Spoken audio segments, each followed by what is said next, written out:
Olha, terça-feira vocês sabem que é dia de fatos da semana.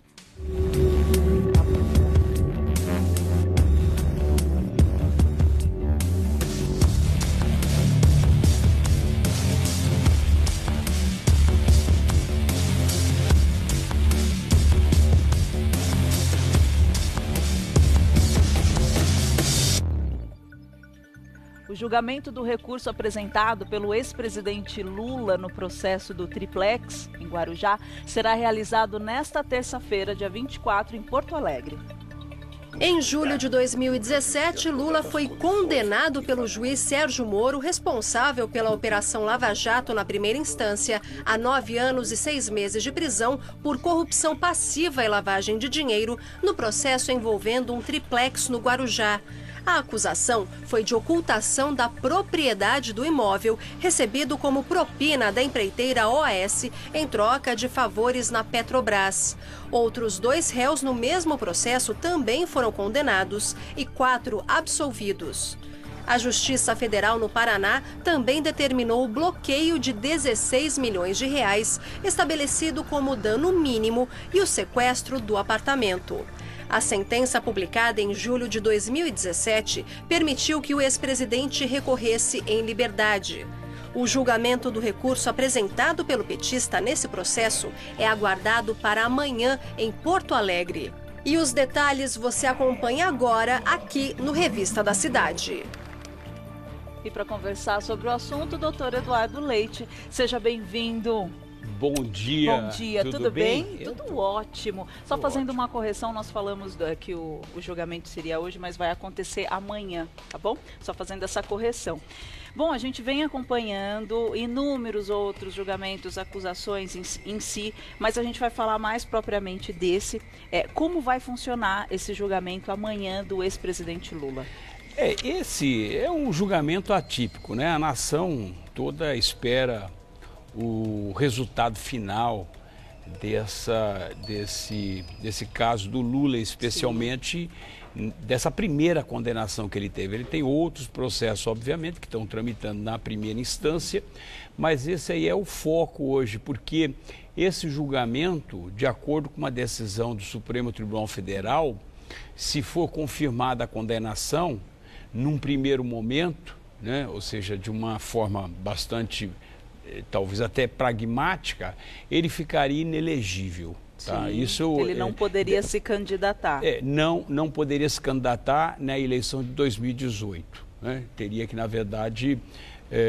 mas aí existem outros recursos, obviamente, que pode permitir, aí a justiça que tem que decidir, obviamente, que aí já não é mais a justiça comum, e sim a justiça eleitoral, né, que teria que decidir com relação a essa inegibilidade do Lula para disputar a presidência em 2018. Então, deixa eu ver se eu entendi. Então, cabe recurso, sim, mesmo depois, independente do resultado que a gente tem aqui, cabe recurso da parte do Lula. Só para nós temos que recordar uma decisão que teve no Supremo Tribunal Federal, que uma vez julgado num colegiado, ou seja, em segunda instância, que é o caso, que é o Tribunal Regional Federal da 4ª Região em Porto Alegre,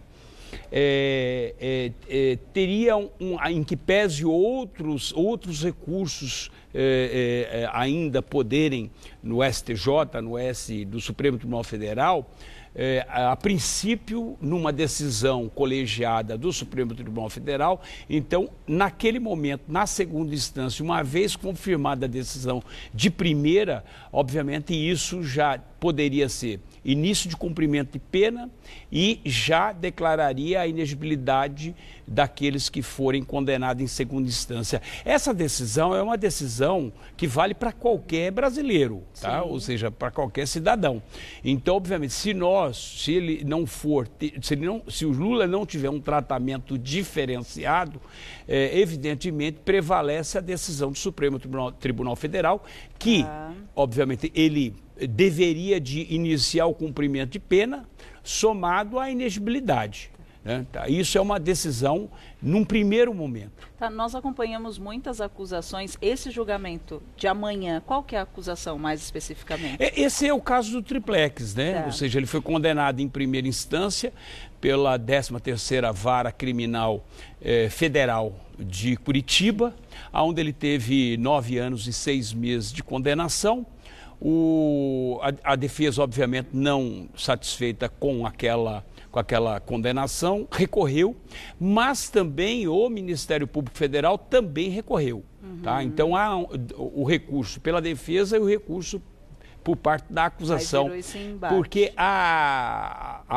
o Ministério Público Federal, ele quer um aumento, uma majoração da pena. Ele achou que 9 anos e 6 meses para os crimes praticados de lavagem de dinheiro, corrupção e daí por diante, né, seria uma pena muito branda. Então o Ministério Público recorreu.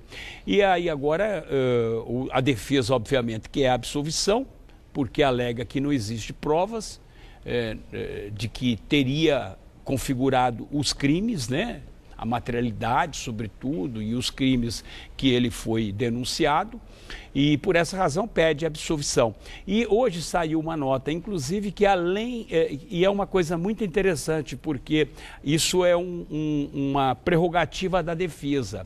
Ela pode pedir, obviamente, a absolvição e, concomitantemente, pode pedir também qualquer decisão alternativa, até redução de pena, em que pese parecer uma coisa contraditória, mas a defesa pode pedir, né, que a gente chama princípio da eventualidade, ou seja, ela se amplia, tá? Então ele pede a absolvição e concomitantemente, se eventualmente não tiver a condenação, pode pedir a redução de pena, pode eventualmente até pedir a prescrição da pena em função da extinção da punibilidade. O que é isso?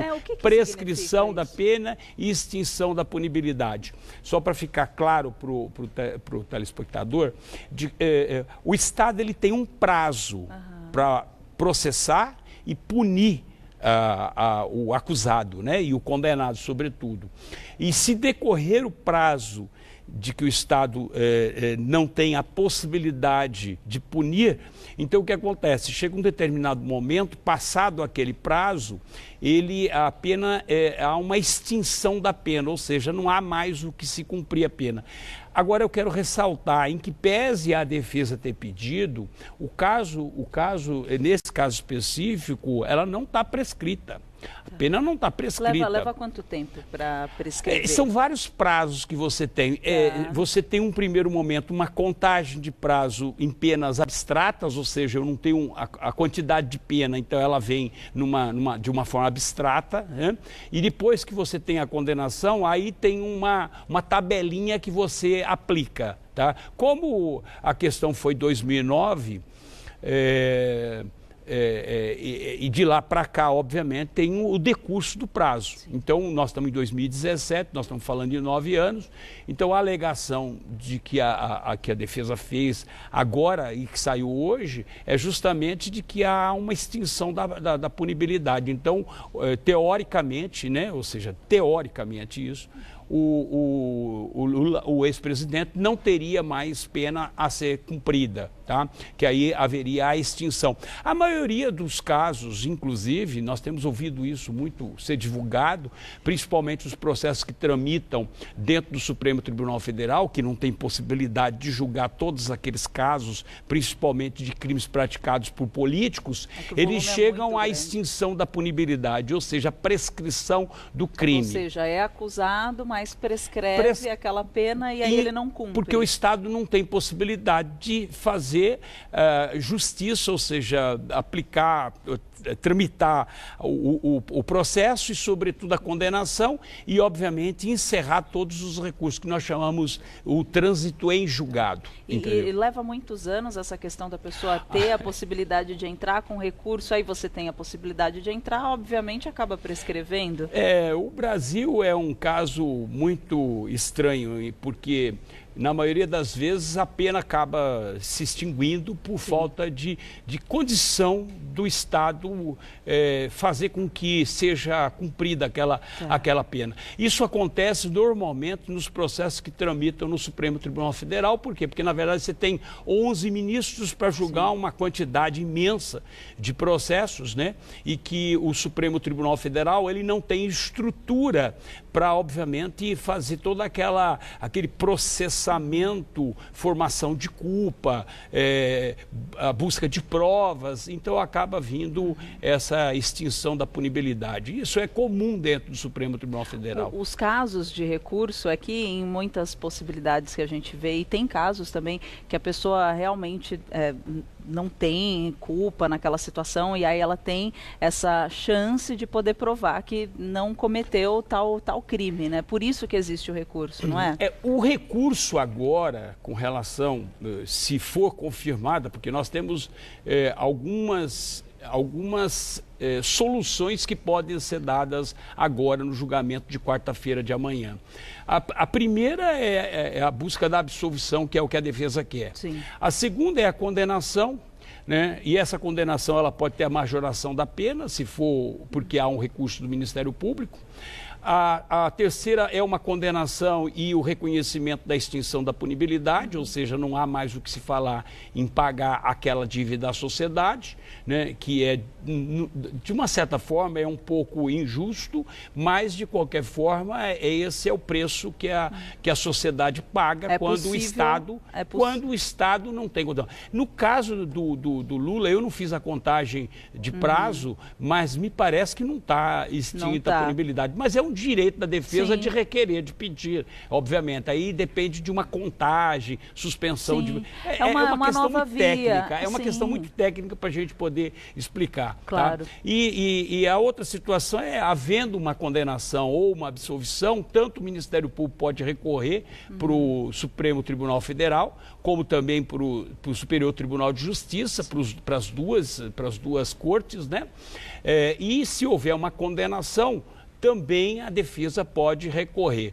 Mas aí tem umas questões bastante peculiares que se trata, não pode se discutir o mérito da questão, mas sim questões constitucionais, ou seja, cerceamento de defesa, questões que ocorreram no trâmite do processo, tá? Que também é extremamente técnico para a gente poder se aprofundar nessa questão. Sim, não, eu imagino. Eu até estava lendo a pauta e falei, gente, quantos termos, quanta burocracia, quanto vai e vem, a gente fica até confuso. Então a melhor forma aqui é sempre explicar para o telespectador entender, né? Por A mais B o que significa. Eu tento fazer isso. Não, e você faz muito bem isso. Agora, a questão maior é assim, a defesa apresentou que o processo estava indo muito rápido. Você concorda com isso? É comum o processo ser mais ágil assim? Olha, eu já tive casos aqui, não prevalece essa argumentação da defesa, porque nós tivemos caso aqui em São Paulo, por exemplo, que depois que teve uma sentença, eu estou falando que eu tive um conhecimento desse caso específico, depois que foi a condenação em primeira instância, com 70 dias já estava sendo marcado o julgamento. Então não é nada absurdo de que houve, na verdade, passou na frente, essa questão toda. Não, em São Paulo nós já tivemos caso aqui de ser julgado em 70 dias, ou seja, metade do tempo alegado, que são 150 dias aproximadamente, o caso do ex-presidente Lula. Então, não me parece que... E hoje, a gente tem que pensar também que tudo está digitalizado. Hoje o processo, na verdade, é digital. As coisas estão mais rápidas. São mais rápidas. Ajuda bastante. Ou seja, então tem toda essa questão que, obviamente... então, não me parece que procede essa questão, porque tem uma ordem, obviamente, e essa ordem ela tem que ser seguida, né? Se aquela turma, né, ela está com o trabalho, com os julgamentos acelerados, e há uma questão muito interessante que os processos da Lava Jato, todos eles foram julgados com muita celeridade, entendeu? Então, não me parece que essa é uma questão. Eu acho só, aí vem uma questão mais, eu diria, mais no aspecto social, que eu acho que a nação está cansada de ouvir esse processo, né? Eu acho que precisa realmente ter uma decisão para a gente poder, pelo menos nesse primeiro momento, colocar uma pedra em cima disso, se vai condenar, se vai ser preso, se não vai, se vai ser condenado, se vai ser absolvido, porque eu acho que a nação está pagando um preço muito alto em relação a toda a exploração por parte da mídia, por parte, de uma forma geral, e que, de uma certa forma, nós temos que dividir esse julgamento. Você tem o julgamento jurídico, judicial, né, e você tem o julgamento político. E quando você funde as duas coisas, que é exatamente isso, que é a pretensão que nós pudemos observar, eu acho que isso, a nação paga um preço muito alto.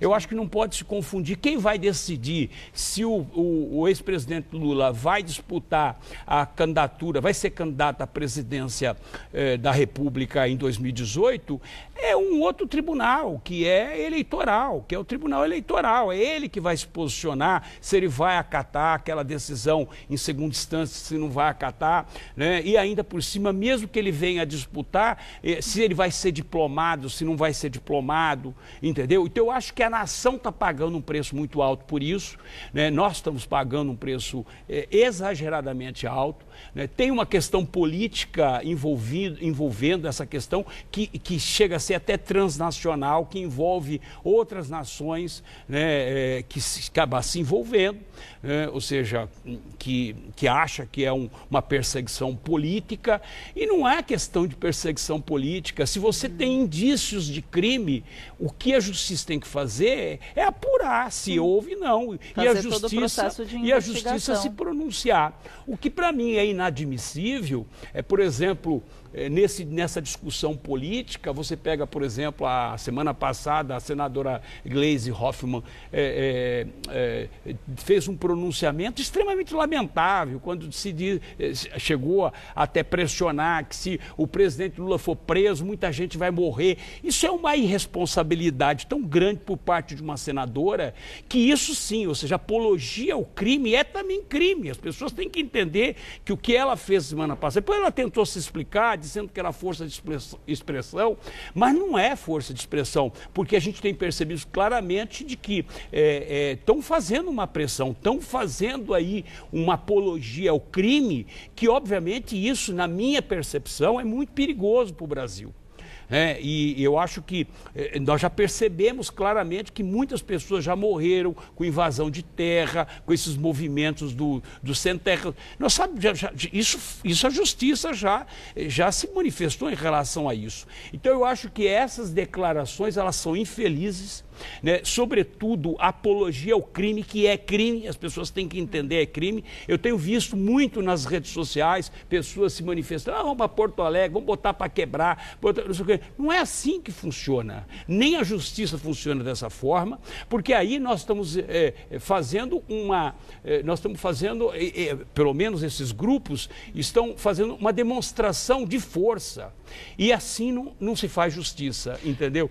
Então eu acho que essa questão realmente, eu acho que é deplorável uma declaração como essa senadora deu, e sobretudo eu acho que é uma irresponsabilidade. Até eu te perguntar, a gente falou da Lava Jato, que pé que está a Lava Jato? Porque acontecem tantas coisas e que acaba confundindo mesmo as pessoas que estão em casa. São várias informações bombardeando a sociedade. Marisa, eu acho que todas as pessoas, elas têm todo o direito, as pessoas têm todo o direito de se manifestar, elas têm todo o direito de se indignar, como nós nos indignamos com essa roubalheira de corruptos que nós estamos presenciando. Todo mundo tem, mas o que não se permite efetivamente o Estado não pode, a Justiça não pode permitir, é esse tipo de pressão, né, violenta, né, ou seja, nós vamos invadir Porto Alegre, nós vamos, entendeu? A Lava Jato, ela vai continuar, é um processo, são vários processos judiciais.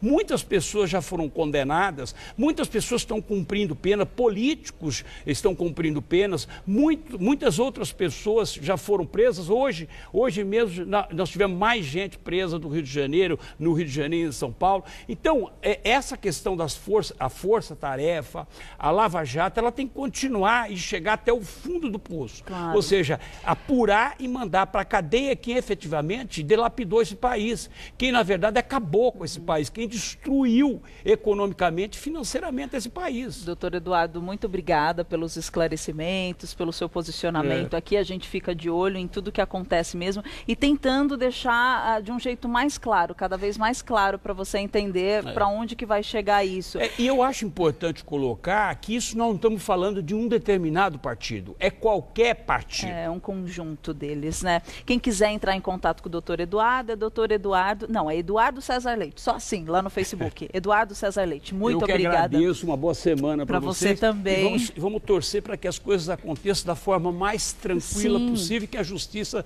se pronuncie. Sim, exatamente. Obrigada, querido. Obrigada pelas informações.